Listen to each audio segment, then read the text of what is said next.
Do you think, though, just taking it forward, though, and again, I'm not, I'm totally valid neutral in this claim, so I'm not like somebody who, I'd like to complicate how we talk about the Soviet Union for sure, but also look, it was what it was, and, certainly by the 80s when solidarity movements are going, anybody I think would say otherwise is being disingenuous or delusional, which are usually my kind of two-sided answer to everything. You're either being disingenuous or delusional. Now, again, I following Griscom, I agree. I think that we actually should be talking about both 1917 itself, just the actuality of that is a great human accomplishment, and I think that there was obviously very sincere people doing and trying to do great things, and it went off the rails, and we have to understand why.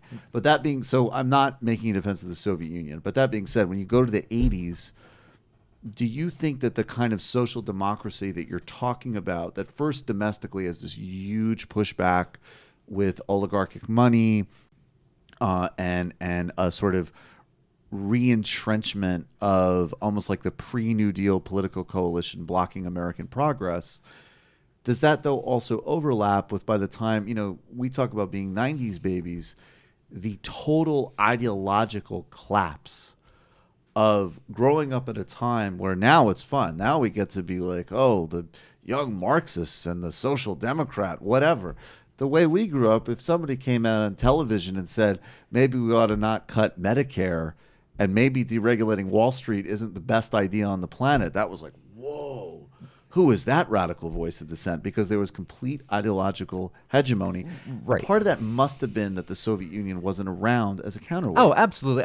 I think Americans read the This is great. I have a totally different take. But go The- ahead. Well, first, the failure of the Soviet Union. The Soviet Union lost the Cold War. The United States did not win it. I think that is what happened. The Soviet Union internally collapsed. Yeah. Americans read that as being caused by Ronald Reagan's defense spending, very naively. Oh, we all know the Pope did it. Yes, yeah, the Pope, or David Hasselhoff. don't insult the Pope in front of Matt. He takes that very seriously. I'm sorry, sir. Yeah. But Is that a P on your cap, in fact? Pope? No. Sorry. But I think that that it was read as the triumph of capitalism and unregulated capitalism. So I think not having the Soviet as the ideological other basically allowed people to coalesce around one particular ideological position, and that is basically neoliberalism, capitalism on steroids. And to the degree where just growing up in the 90s, the message was just totally to not believe in capitalism, which had been basically in a Marxist sense empirically verified by history, right? The United States won, was to be an idiot, effectively a fool. And I think you really got that. I think that ideological position really held until 2008. My sense of it was that it really held fairly cohesively until 2008, and a total misreading of the end of the Cold War, effectively. Yeah, well, the one thing two things I would add, which are not to disagree with you. The war on liberalism / social democracy had to be pursued, not simply because of the absence of President of the Soviet Union. The surveys, the polls of the 1970s, right through the 80s, indicated Americans wanted more social democracy. Right. It was amazing to see the degree to which Americans still subscribe to what, for lack of a better term, a liberal consensus, and yet somehow it was overwhelmed by neoliberalism and conservatism. And wasn't that just money and raw power? Well, it was money and raw power, but we have to go all the way back to 1947 and Taft-Hartley. Yeah, absolutely. Right. I've got three dates which are explain Taft-Hartley to Taft-Hartley people. was That's crucial. So Taft-Hartley was this act, but Robert Taft. Thank you. I don't remember Hartley's first name. Okay, Jim. Anyhow, so they enacted this law, which basically guaranteed that southern states would be able to block the closed shop. It would be right to work states. Right to work. Block labor unions. Right. It was the first major beachhead and this in was fighting, which was basically because labor against unions had labor been winning and against African Americans. Right. Period. Right. Because it was at the same time that both the AFL and the CIO separately, were launching their own Operation Dixies to organize the South. Right. So first, that's a major loss, which also eventually leads, of course, to the fact that the maximum, in 1955, like 1 of every 3 workers was in a labor union. And at that point, in the private sector, it tends to drop little by little. And public sector workers are organizing. So the war on labor is fundamental. The second moment, and this is a tragic moment, is this.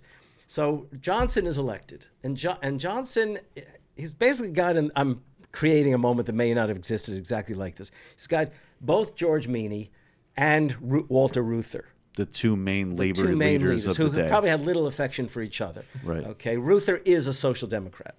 Okay. Meany is what he is. And Reuther was like a guy who supported civil rights. I mean, he was very good and on the right side of a lot of the equations. It's often, and Meany is more, no, just to contextualize for people. Right. I mean, Meany, I think it's actually another big problem, that the big takeaway from the 60s and 70s for people was that like somehow labor unions caused the war in Vietnam. I mean, it's really ridiculous and problematic. But Meany would be more in line with people's caricatured image, but more correct in his case than certainly Reuther's case of kind of like, hey, I protect my shop, and besides that, fuck you. Fuck everyone else. Right. Yeah. Fuck I mean, there's so many Right. ironies built into this. So, for example, the AFL was actually the greater champion of national health care than the CIO because of a whole series of contract arrangements and all of that. Right. But having said that, but here's what happens. Johnson says to them, he lays out like 4 or 5 things that he wants to do. So civil rights and this and this and this. And he says, when we get this done, we're going to do labor law reform. We're going to smash Taft-Hartley. So labor, and people forget this, labor was very active in enabling the civil rights. I mean, African Americans and their white allies in the South they paid the price in blood, okay? But the lobbying effort that was staged by labor was phenomenal. And also, the 1963 March on Washington would never have happened without Walter Reuther's monies. In fact, most of the movements of the 60s would never have happened without Walter Reuther and the UAW's monies. They actually do this. I'm forgetting the name of it. It might even be the one that's, I think, All the Way it's called. It's an HBO movie that focuses primarily on Johnson. It's okay. Oh, yeah. But they actually do a good job. I mean, one of the things that's great is it's a depiction of King, which shows him as a brilliant political strategist and tactician instead of just as a saint, which I prefer.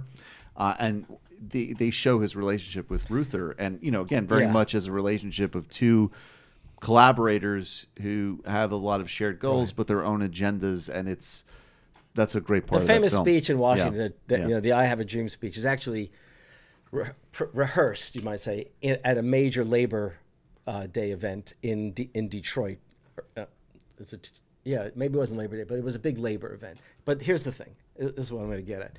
So when the time comes for labor law reform, it's the one filibuster that Johnson didn't break.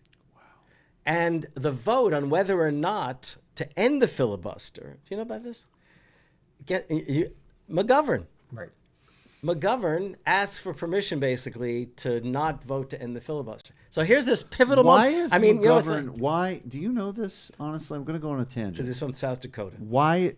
It's just because George McGovern recorded a propaganda video against card check when Obama came into office. He has a horrible labor record. What was that about? I think it's just a traditional. You correct. You're a specialist. This is sort of traditional protection of his own constituency. He's saving his seat, right? Yeah. To save his Yeah, but I mean, that's even when he's out of office, though. No, but that's very weird. Here's what happened. So wait, so labor law reform does not happen. That was moment 2. I haven't given you the moment 3. The moment 3 is in I do this all the time. 1978.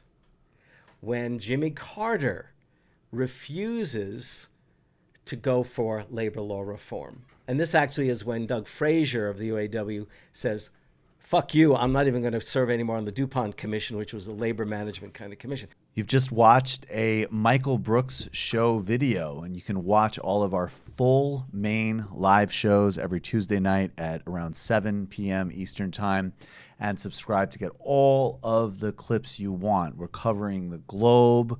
We're focusing on international relations, the intellectual dark web. We're having fun. We're doing deep dives with a lot of amazing guests. Of course, become a patron for the whole thing at patreon.com/TMBS, or subscribe to this YouTube channel and help us keep growing and get that content out there. Subscribe below.